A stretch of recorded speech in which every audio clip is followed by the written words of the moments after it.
अस्सलाम वालेकुम मौलाना साहब, ये बताएं अगर कोई शख्स मस्जिद में अफ्तारी करना चाहे तो जायज़ है?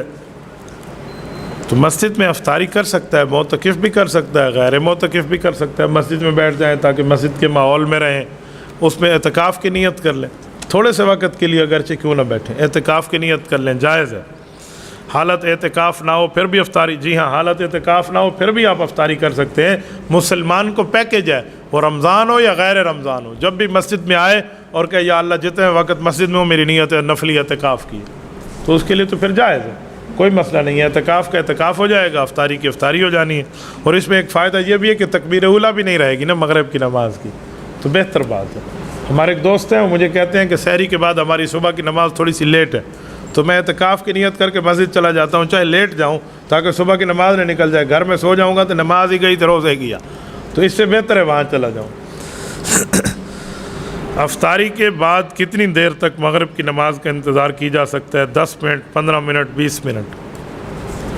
देखें, मगरिब की नमाज का वक़्त आज़ान से सहरी जैसे अफ्तारी का वक़्त जैसे शुरू होता है और अज़ान आती है, मगरिब का वक्त शुरू हो जाता है। ये कम अज़ कम इशा की नमाज तक मगरिब का वक्त रहता है। ये कोई सवा घंटा 1.5 घंटा के लगभग का वक्त है, जब तक शफ़ा के अहमर तुलू ना हो इशा की वक़्त, उस वक़्त तक मगरिब का वक्त रहता है।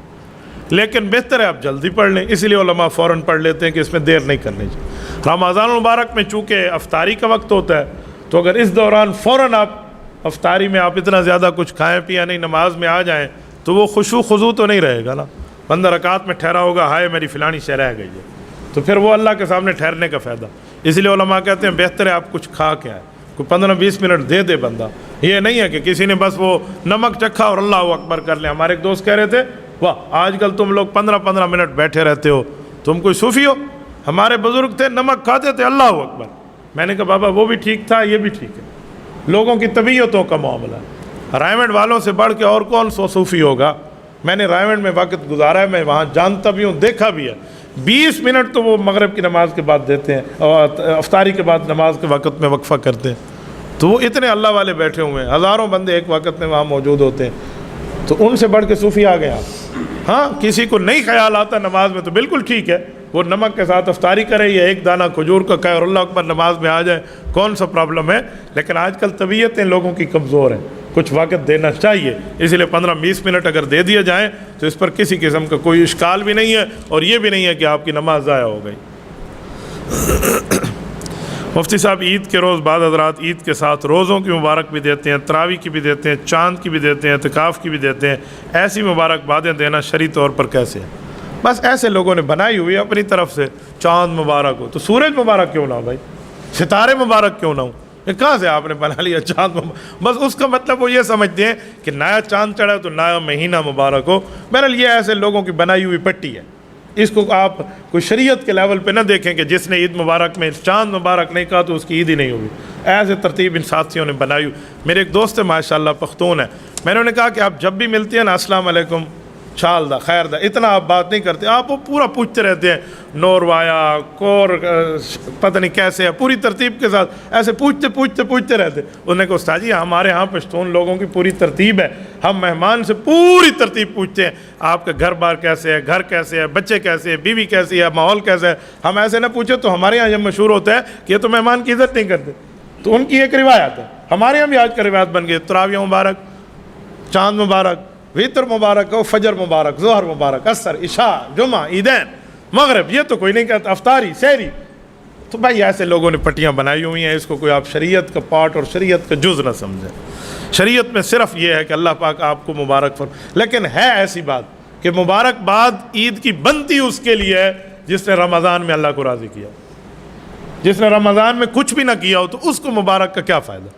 कहते हैं एक शख्स था, उसको सहरी भी नहीं की उसने, नमाज़ें भी नहीं पढ़ी उसने, इशा से पहले मगरिब का वक्त हुआ तो लोगों ने कहा अफ्तारी में आ जाओ, उसने कहा हाँ इसमें आऊँगा, काफिर थोड़ी हूँ, बस छोटी मोटी चीज़ें रह गई हैं, इसमें तो मैं ज़रूर आऊँगा। तो हमारे यहाँ लोगों ने अपनी तरतीबें रखी हैं। मुफ्ती साहब बताएं, अक्सर औक़ात मोतकिफ़ लोगों को अहले महल्ला या रिश्तेदार जमा हो के ईद वाली रात आते हैं, मस्जिद में हारों के साथ गले में डाल के उठा के ले जाते हैं। ऐसा कुछ भी नहीं है भाइयों। ये जो मुबारकबादी की तरतीबें आजकल शुरू हो गई हैं ना, اور اس پر کچھ لوگوں کی ناراضگی ہوتی ہے کہ میں اعتکاف میں بیٹھا، مجھے فلاں رشتہ دار اٹھانے تو نہیں آیا، میرے پاس فلاں رشتہ دار ہار پہنانے تو نہیں آیا۔ کوئی ہار وار نہیں ہے شریعت میں، کوئی کسی کو اٹھانے کے لیے نہیں ہے، جیسے آپ آئے تھے ویسے آپ اٹھ کے چلے جائیں، ایسا کچھ بھی نہیں۔ مجھ سے بعض لوگوں نے رابطہ کر کے پوچھا کہ حضرت اعتکاف سے اٹھنے کی دعا تو بتا دیں۔ میں نے کہا وہ کون سی دعا ہے؟ دعا نہیں ہے اعتکاف سے اٹھنے کے بعد؟ میں نے تو آج تک نہیں پڑھی کسی کتاب میں، آپ نے پڑھی، ہمارے علم میں اضافہ فرمائے، اللہ آپ کو خوش رکھے، کوئی ہمیں پروف ثبوت دے دے۔ نہیں وہ سارے جمع ہو کے محلے دار وہ جب ہار پہناتے ہیں اس کے بعد والی دعا کون سی ہے؟ وہ تیرے ابے بڑھئی ہے، کہاں سے وہ دعا نکلی ہے؟ ایسا کچھ بھی نہیں ہے بھائی، اس نے سنت ادا کی ہے اور اس سنت کے بعد گھر جا رہا ہے۔ سنت کے بعد ہار پہنانا کہاں سے آتا ہے؟ تو پھر صبح کی 2 سنتیں اس نے پڑھی تھی، آپ ہار پہنا دیتے۔ ظہر کی 4 سنتیں پڑھی تھی، ہار پہنا دیتے۔ آپ مغرب کی 2 سنتیں پڑھی تھی، ہار پہناتے، رشتہ دار آتے، آؤ مغرب کی سنتیں اس نے پڑھی ہیں۔ تو یہ کون سی سنت کی بنیاد پہ آپ نے یہ رواج ڈال دیے ہیں؟ ان رواجوں سے بچنا چاہیے۔ میں نے تو پچھلی بار اپنی مسجد کے ساتھیوں کا میں نے کہا تمہارے پاس یہ ہار لائیں، انہیں کیا جی ہمیں ہار نہیں چاہیے۔ یہ کیا آپ نے لوگوں کے اندر ڈرامے بازی ڈال دی ہے؟ ہار پہنائے جاتے اس وقت نا، اس کو ضروری نہ سمجھا جاتا، ہم کہتے چلو ٹھیک ہے ہار پہنا دیا، ضروری نہیں ہے، جس نے پہنا دیا ٹھیک ہے، جس نے نہیں پہنا دیا ٹھیک ہے، لیکن آج کل ضروری سمجھنا پڑ گیا ہے۔ یہ ایک نئی مصیبت ہمارے گلے میں ہے، اس سے بچ جائیں تو احتراز بہتر ہے۔ اقول قولی ھذا واستغفر اللہ وآخر دعوانا ان الحمد للہ رب العالمین۔